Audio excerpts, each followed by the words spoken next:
Robert, hey, congratulations for the killing of two lovers. Hey, thank you.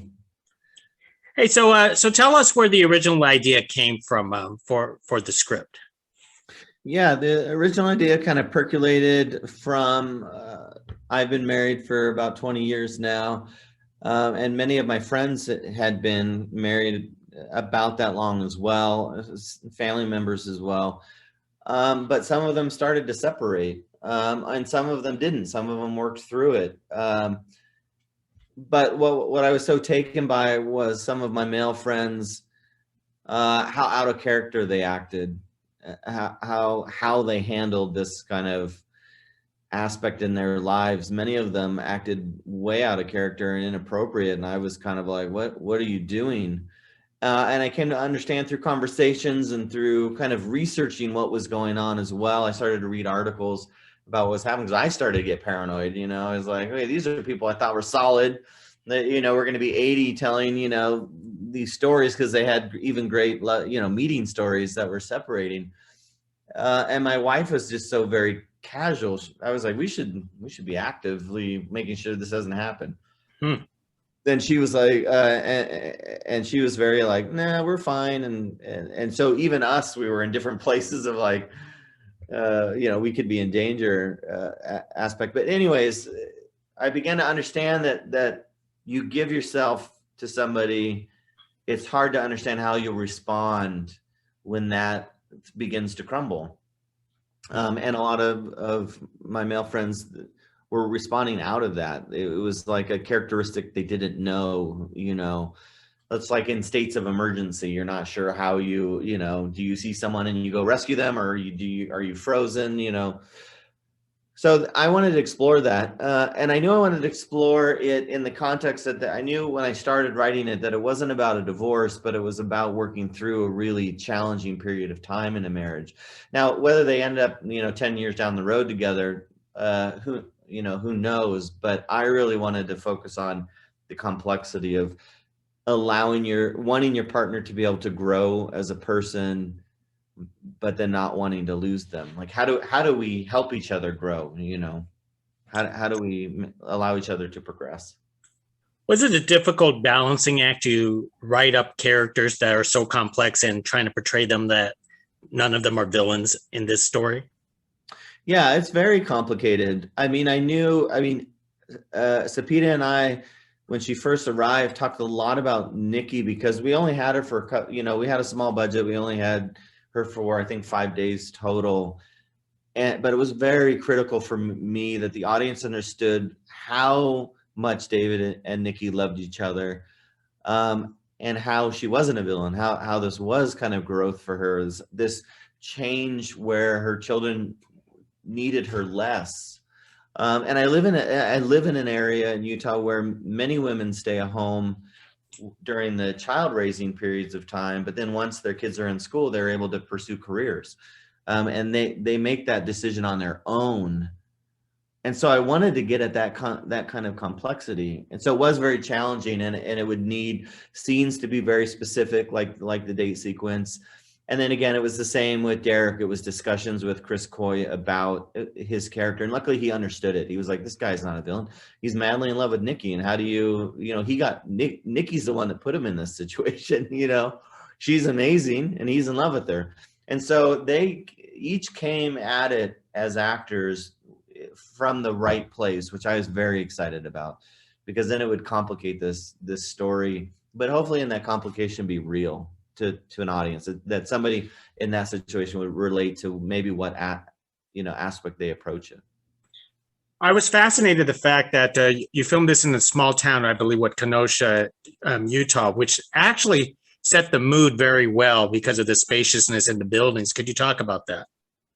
Yeah, Kenosha was very important for me. As I thought about it, I grew up in a small town, and I have an affinity to that lifestyle, even though I live in a bigger city.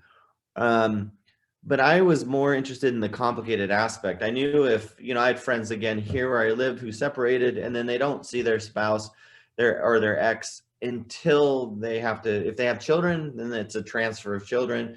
If the children are old enough that they that they're not doing custody anymore, then it's events, and they're not seeing each other, and they're able to kind of exist.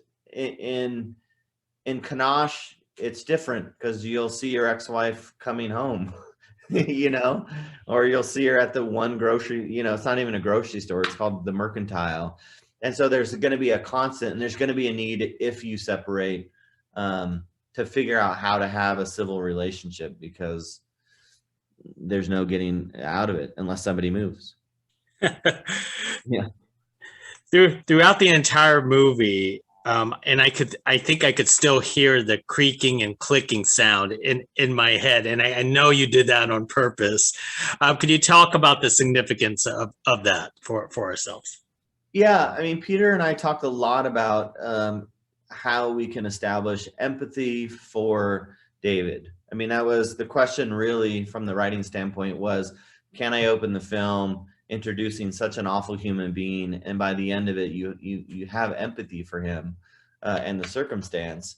And one of the things that Peter and I talked about was how to understand David's state of mind without having scenes where he discusses his state of mind.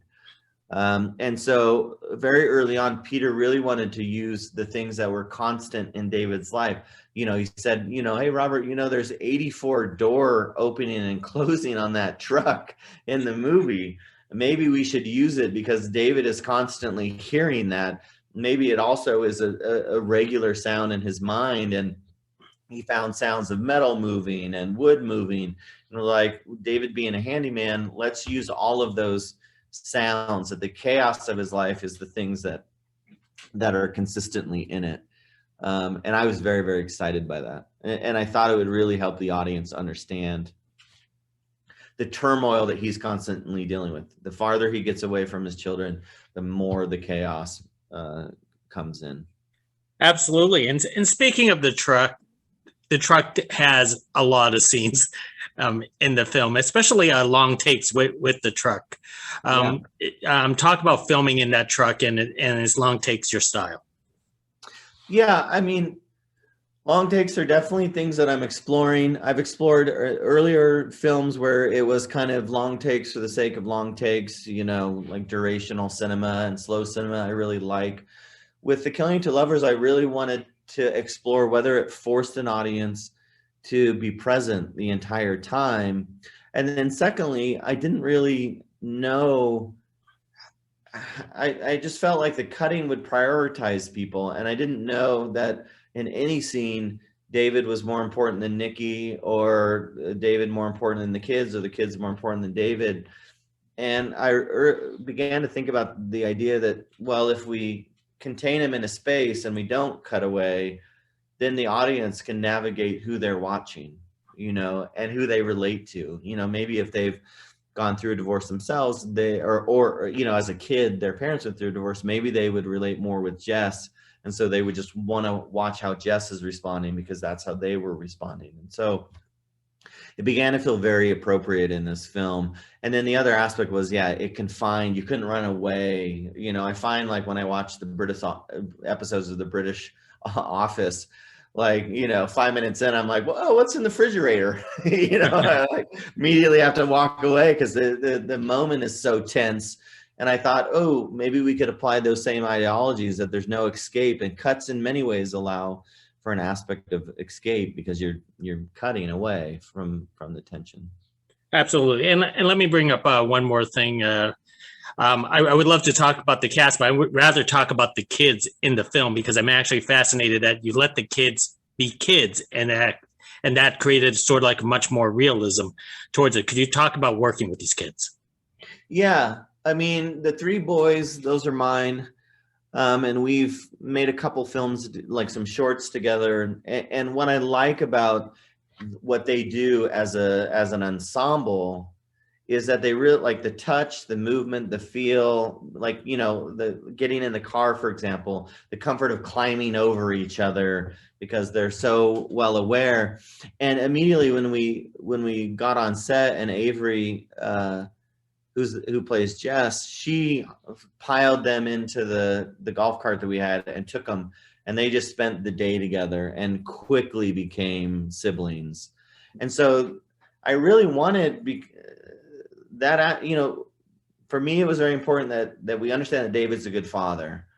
And it's not a good father in the sense of like, let me teach you how to play baseball, or it's not that. It's the day-to-day mundane elements that are so very critical and that he's good at. So for example, in the truck scene where they all just pile in and they cram in this space where they all don't necessarily fit, all they're doing is talking about the day, and he's very present about what's going on. And so them being kids, just being themselves was really critical, because I did want the scenes not to have such great significance that each one is like, you know, showing something else. I think the details of parenthood are really critical also.